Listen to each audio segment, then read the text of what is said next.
నేటి వైశిష్యంలో భాగంగా ఈ రోజున మనం ఒక మూడు చిన్న సింపుల్ ట్రిక్స్ అనుకోవచ్చు, టిప్స్ అనుకోవచ్చు, మూడు చిన్న విషయాల్ని ఈ రోజున మనం తెలుసుకుందాం. వ్యక్తికి ఉదయం లేవంగానే ఈ మూడు విషయాలు కనుక పాటించుకుంటూ ముందుకు పెడితే చాలా మనశ్శాంతి, ఆ రోజంతా అనుకూలంగా ఉంటుంది అన్న విధానంలో ఒక మూడు ముఖ్యమైన విషయాలని ఇవాళ మనం తెలుసుకుందాం చాలా క్లుప్తంగా.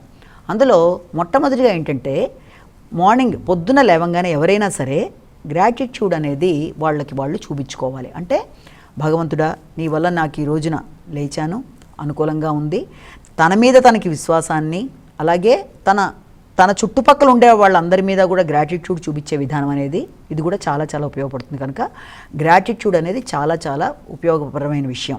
తన మీద, తన జీవితం మీద. కొంతమంది ఏమనుకుంటారంటే, నా జీవితం ఇంతే, నా జీవితం ఎందుకు పనికిరాదు, నాకు ఏముందని నా జీవితంలో అన్న విధానం కాకుండా పాజిటివ్గా తను అన్ని విషయాల్లో తనకి దైవం ఇచ్చిన ఈ యొక్క మానవ రూపం విషయంలో తప్పనిసరిగా గ్రాటిట్యూడ్ అనేది వెలిబుచ్చాలి. కాబట్టి తనకి తాను గ్రాటిట్యూడ్, చుట్టుపక్కల ఉన్న వాళ్ళు కూడా గ్రాటిట్యూడ్.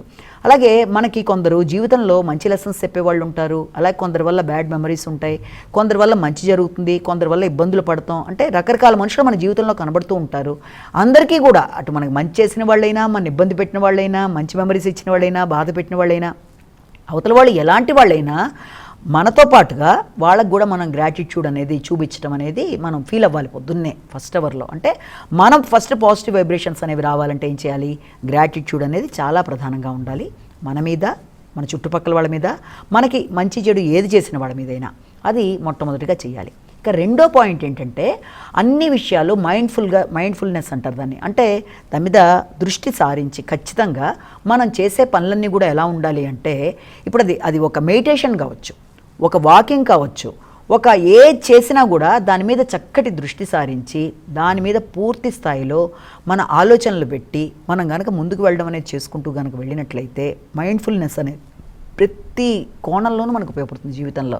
అంటే అది ఒక రకమైన శ్రద్ధ, దాని విషయంలో మనం చూపించాలి. అది మనం ఒకవేళ ఎక్కడన్నా కూర్చున్నాం, అలాగే ఒక మెడిటేషన్ చేస్తున్నాం, ఒక చోట ఫ్రీగా కూర్చున్నప్పుడు కూడా మన యొక్క శ్వాస నిశ్వాసాల మీద మనం ధ్యానం చూపించడం, దాని మీదే మనం దృష్టి సారించడం. అంటే ఏ పని చేసినా మైండ్ఫుల్నెస్తో మనం చేసినట్లయితే మంచి ఫలితాలు అనేవి ఏర్పడతాయి. కాబట్టి సెకండ్ది, అది 10 నిమిషాలు చేయండి, ఆ రోజున 5 నిమిషాలు చేయండి, ఇది కూడా చాలా చాలా చక్కగా వ్యక్తికి ఉపయోగపడుతుంది.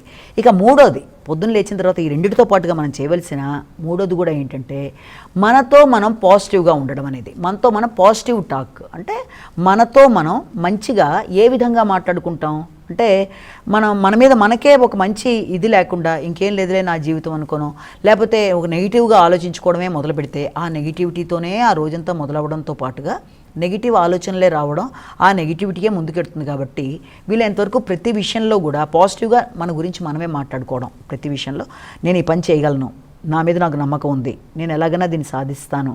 అది ఓవర్ కాన్ఫిడెన్స్ కాదు, ఏదన్నా దాని తగిన విధంగా నేను తప్పకుండా సాధించడానికి ప్రయత్నం చేస్తాను, నాకు అన్నీ కూడా నాకు ఆ శక్తి ఉంది, నా మీద నాకు నమ్మకం ఉంది, నేను చేయగలుగుతాను, నేను ఏదైనా సాధించుకోగలుగుతాను, నేను దాని మీద దృష్టి సారించగలను, నేను సమయాన్ని సద్వినియోగపరచుకోగలను. ఇలాగా మనతో మనం ఒక పాజిటివ్ వేలో మనకి మనం చెప్పుకోవడం లాంటిది అనమాట, ఒక పాజిటివ్ టాక్. అంటే ఇవన్నీ ఈ రకంగా పాజిటివ్గా చెప్తే ఏమవుతుంది, ఆటోమేటిక్గా ఎక్కువ శాతం పొద్దున్న లేచినప్పుడు ఆలోచనలలో పాజిటివ్నెస్ అనేది ఎక్కువగా ఉంటుంది. కాబట్టి ఏ వ్యక్తికైనా సరే ఇప్పుడు ఇవన్నీ కూడా వినడానికి 3 చిన్న టిప్స్ లానే కనబడుతున్నా కూడా ఆ జీవితంలో అనేక కోణాల్లో దీని యొక్క ఉపయోగాలు అనేవి ఎక్కడో ఒకటి తప్పనిసరిగా ఉపయోగపడతాయి. అంటే ఏదైనా సరే దాని మీద దృష్టి సారించడం, పాజిటివ్గా ఆలోచించడం, పాజిటివ్గా మన మీద మనం ఆలోచించుకోవడం, మనతో మనం మాట్లాడుకోవడం, అలాగే అందరికీ గ్రాటిట్యూడ్ అందరి మీద మనం చూపించడం, ఇవన్నీ కూడా చాలా వరకు ఉపయోగపడే విషయాలు. కాబట్టి జీవితంలో ఒక వ్యక్తి ఎలాంటి ఛాలెంజెస్ ఎదురవుతున్నా పొద్దున్న వాళ్ళు ఈ రకంగా రోజును మొదలుపెట్టుకుంటే మనసంతా ప్రశాంతంగా ఉంటుంది. అలాగే క్లారిటీ అనేది ఏర్పడుతుంది, ఎవరి మీద నెగిటివిటీ అనేది ఉండదు, ఎవరన్నా ఏ రకంగా బాధ పెట్టినా కష్టపెట్టినా దాంట్లో కూరుకుపోకుండా మనకి మనమే బూస్టప్ చేసుకున్నట్టుగా, మనమే మోటివేట్ చేసుకున్నట్టుగా, లేదు నేను ఏదైనా మనని మనం మోటివేట్ చేసుకోవాలి, ఆ రకంగా చేసుకుంటూ అలాగే అందరి మీద కూడా గ్రాటిట్యూడ్ని చూపిస్తూ ఫస్ట్ మనకి ఈ జీవితాన్ని ఇచ్చిన భగవంతుడికి లేవంగానే ఒక చక్కటి నమస్కారం పెట్టుకొని ఆయనకి మంచి కృతజ్ఞత, ఆ తర్వాత మనకి మనం, ఆ తర్వాత మనకి ఎదురైన అనుభవాలు, అలాగే మన చుట్టుపక్కల అన్నీ చేసుకుంటూ ఇలా గనక ముందుకెడితే అది ఎక్కువ సమయం పట్టదు, కానీ మనసుకి మాత్రం ప్రశాంతత, రిలాక్సేషన్ అనేది ఏర్పడుతుంది. కాబట్టి ఈ 3 టిప్స్ తప్పకుండా ఉపయోగపడతాయి. కాబట్టి జీవితంలో ప్రతి వ్యక్తికి ప్రతి సమయంలో దీన్ని ఉపయోగించుకుంటూ ముందుకు వెళ్ళాలి. నమస్కారం.